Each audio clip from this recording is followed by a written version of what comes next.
Good morning students. ठीक है, हम अपने टेंस की सीरीज को अब थोड़ा सा आगे बढ़ाते हैं। ये टेंस सीरीज का पार्ट नंबर 7 है। मैंने इससे पहले पार्ट नंबर 6 बनाया था। उस पार्ट नंबर 6 में मैंने दो टेंसों को कवर किया था स्टूडेंट्स, जिसमें मैंने past continuous and past perfect. ये पार्ट नंबर 7 में हम कवर करेंगे पास्ट परफेक्ट कंटिन्यूअस। इसी के साथ हमारे पास्ट के भी चारों टेंस कंप्लीट हो जाएंगे और प्रेजेंट के हम पहले ही चारों समाप्त कर चुके हैं। और फिर हमारे पास 4 टेंस बचेंगे फ्यूचर के। और मैं कोशिश करूंगा एक ही वीडियो में 2 टेंस कराने की, ताकि मैं जल्द से जल्द फ्यूचर को समाप्त कर सकूं। ठीक है, उसके बाद कुछ मॉडल वर्ब लेंगे। ठीक है, स्टार्ट करते हैं पास्ट परफेक्ट कंटिन्यूअस। जैसे कि आपने पहले प्रेजेंट में भी पढ़ा था, प्रेजेंट परफेक्ट कंटिन्यूअस, यानी कि प्रेजेंट परफेक्ट कंटिन्यूअस में कार्य कंटिन्यू होता था। ठीक है, और उसमें टाइम भी दिया होता था। पास्ट परफेक्ट कंटिन्यूअस में भी कार्य कंटिन्यू होगा और उसमें भी टाइमिंग होगी, टाइम दिया होगा। ठीक है ना। जैसे पास्ट कंटिन्यूअस में भी कार्य कंटिन्यू होता है और पास्ट परफेक्ट कंटिन्यूअस में भी कार्य कंटिन्यू होता है। लेकिन पास्ट कंटिन्यूअस की बात करें तो उसमें कार्य कंटिन्यू तो होता है, लेकिन उसमें टाइम नहीं दिया होता। लेकिन अगर हम पास्ट परफेक्ट कंटिन्यूअस की बात करें तो उसमें जो है कार्य कंटिन्यू भी होता है और टाइम भी दिया होता है। ठीक है, देखिए पास्ट परफेक्ट कंटिन्यूअस का यूज हम ऐसे एक्शन के लिए होता है या करते हैं जो पास्ट में भी जारी है। ठीक है, टाइम विद टाइम, टाइम के साथ। अगर हम इसके स्ट्रक्चर की बात करें तो इसके स्ट्रक्चर को ध्यान से समझें आप। Subject plus had been. अब वर्ब हैड बीन, चाहे हमारा सब्जेक्ट सिंगुलर हो चाहे हमारा सब्जेक्ट प्लूरल हो, दोनों ही केस में हम हेल्पिंग वर्ब हैड बीन का ही यूज करते हैं। ठीक है, plus V1 plus ING, verb के फर्स्ट फॉर्म में ING यूज करेंगे, उसके बाद में ऑब्जेक्ट और सबसे लास्ट में सिंस और फॉर, और फिर उसके बाद में टाइम प्लस टाइम, यानी कि निश्चित समय के लिए सिंस और अनिश्चित समय के लिए आप फॉर का यूज करते हैं। फॉर एग्जाम्पल्स, जैसे फर्स्ट एग्जाम्पल्स देखें students. The boys had been playing since morning, यानी कि लड़के सुबह से खेल रहे थे। ठीक है, अब since morning point of time है। आपको मैंने बताया कि पॉइंट ऑफ टाइम के लिए आप सिंस का प्रयोग करते हैं। Next, he had been reading for 2 hours, यानी कि वह 2 घंटे से पढ़ रहा था, यानी कि पीरियड ऑफ टाइम है, तो पीरियड ऑफ टाइम के लिए आपने क्या यूज किया, फॉर 2 आवर्स। थर्ड एग्जाम्पल देखिए।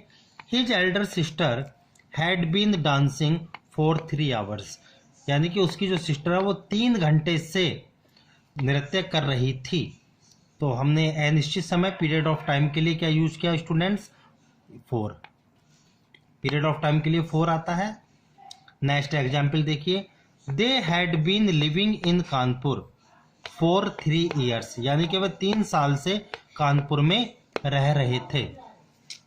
ओके, अब देखिए, चाहे मेरा सब्जेक्ट सिंगुलर हो चाहे प्लूरल हो, दोनों ही केस में मैं क्या यूज कर रहा हूँ, had been. Point of time के लिए सिंस और पीरियड ऑफ टाइम के लिए आप 4 यूज कर रहे हैं। देखिए, रही बात अगर सिंस और 4 की हम बात करें तो सिंस और 4 को मैंने डिटेल में आपको पढ़ाया था, कहाँ पर, प्रेजेंट परफेक्ट कंटिन्यूअस में। ठीक है, मैंने वहां पर डिटेल में सिंस और 4 का यूज आपको समझाया था।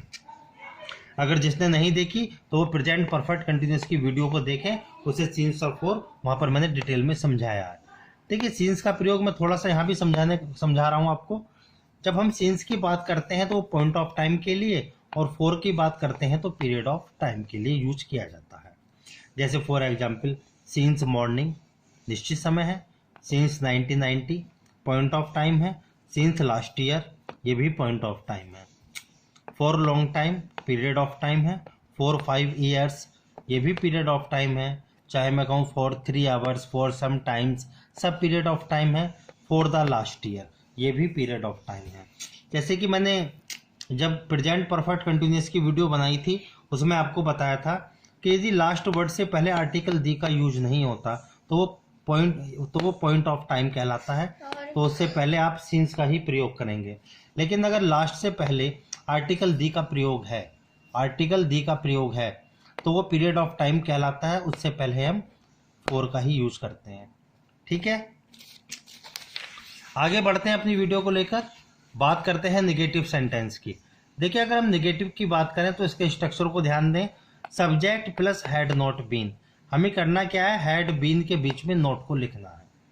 कुछ स्टूडेंट गलत कर देते हैं, हैड बीन के बाद नोट लगा देते हैं, वो तरीका गलत है। हैड बीन के बीच में ही नोट आएगा।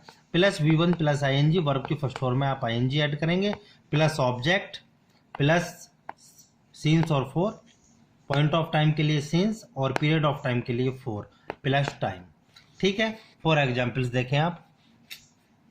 जैसे फर्स्ट एग्जाम्पल है, mister Gupta had not been teaching us for 5 days, यानी कि मिस्टर गुप्ता हमें 5 दिनों से नहीं पढ़ा रहे थे। सेकंड एग्जाम्पल देखिए, I had not been standing here since last night, यानी कि मैं पिछली रात से यहाँ पर नहीं खड़ा था। तो हैड नॉट बीन, याद रखना हैड और बीन के बीच में नॉट। थर्ड एग्जाम्पल देखिए, she had not been playing for 2 hours. ठीक है, हैड बीन के बीच में आपने नोट को यूज किया। चलिए अब बात करते हैं इंटरोगेटिव सेंटेंस की। अगर इंटरोगेटिव की बात करें तो इसके स्ट्रक्चर को ध्यान दें। इसका स्ट्रक्चर क्या है कि interrogative had plus subject plus been, यानी कि सब्जेक्ट के बाद बीन आएगा, प्लस वर्ब की फर्स्ट फॉर्म में ING, plus object plus since या फॉर और प्लस टाइम, और सबसे लास्ट में क्या है आपको, क्वेश्चन मार्क। देखिए मैंने बताया था इंटरोगेटिव सेंटेंस अपनी हर वीडियो में मैं बता रहा हूँ आपको, यानी कि there are 2 types of interrogative sentence. जो फर्स्ट इंटरोगेटिव सेंटेंस होते हैं वो किसी हेल्पिंग वर्ब से स्टार्ट होते हैं।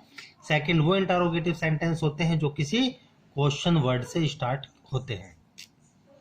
तो क्वेश्चन वर्ड का स्ट्रक्चर क्या होगा, सबसे पहले आप क्वेश्चन वर्ड को लिखेंगे, हेल्पिंग वर्ब हेड को लिखेंगे, फिर सब्जेक्ट, उसके बाद में बीन, फिर V1 plus ING plus object plus scenes या फोर प्लस टाइम, और उसके बाद में सबसे बाद में क्या लगेगा, क्वेश्चन मार्क। देखिए इसके कुछ एग्जाम्पल्स देखते हैं।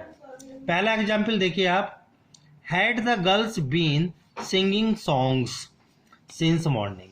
निश्चित समय है, पॉइंट ऑफ टाइम, तो मैंने सिंस का प्रयोग किया। वो इंटरोगेटिव सेंटेंस जो किसी हेल्पिंग वर्ब से स्टार्ट होगा। सेकंड एग्जाम्पल देखिए आप कि had the guest been taking breakfast for 2 hours. ठीक है, पीरियड ऑफ टाइम है इसलिए 4 का यूज किया। देखिए टेकिंग ब्रेकफास्ट, जितने भी लंच आइटम्स होते हैं, लंच है, डिनर है, ब्रेकफास्ट है, उससे पहले कभी भी आर्टिकल दी का प्रयोग नहीं किया जाता, ये बात याद रखना। मैंने बच्चों को देखा है, अक्सर बुकों में भी देखा है, लोग लिख देते हैं take the breakfast, take the dinner, take the lunch, वो गलत है। यानी कि लंच, डिनर और ब्रेकफास्ट से पहले आप आर्टिकल दी का प्रयोग ना करें। नंबर थर्ड एग्जाम्पल देखिए आप, had they not been studying in this college since 1990। सबसे लास्ट में क्वेश्चन मार्क जरूर लगाएं। ठीक है, ये हेड से स्टार्ट हुआ यानी कि हेल्पिंग वर्ब से, पहले हेड फिर सब्जेक्ट फिर नॉट फिर बीन। अगर सेंटेंस में नॉट का प्रयोग है तब आप उस नॉट को सब्जेक्ट के तुरंत बाद लिखेंगे, उसके बाद ही बीन को लिखेंगे। आगे चलते हैं। देखिए क्वेश्चन वर्ड के कुछ एग्जाम्पल्स आपके सामने हैं जो किसी क्वेश्चन वर्ड से स्टार्ट होते हैं। पहला टेंस देखिए आप, what had Rekha been doing for 2 years। ठीक है, what had Rekha been doing for 2 years।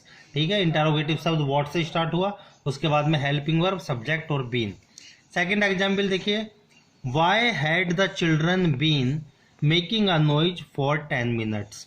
Period of time है, 4 है, डबल इंटरोगेटिव यानी कि क्वेश्चन मार्क, वाई से स्टार्ट हुआ, पहले इंटरोगेटिव वर्ड आएगा, फिर हेल्पिंग वर्ब, फिर सब्जेक्ट, उसके बाद में बीन का प्रयोग आप करेंगे।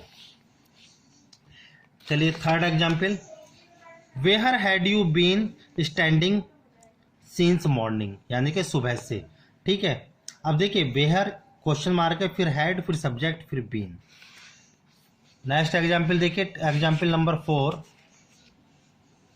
How long had the teacher been teaching English. इस एग्जाम्पल को थोड़ा ध्यान से देखें, यानी कि कितने समय से अध्यापक टीचिंग कर रहे थे।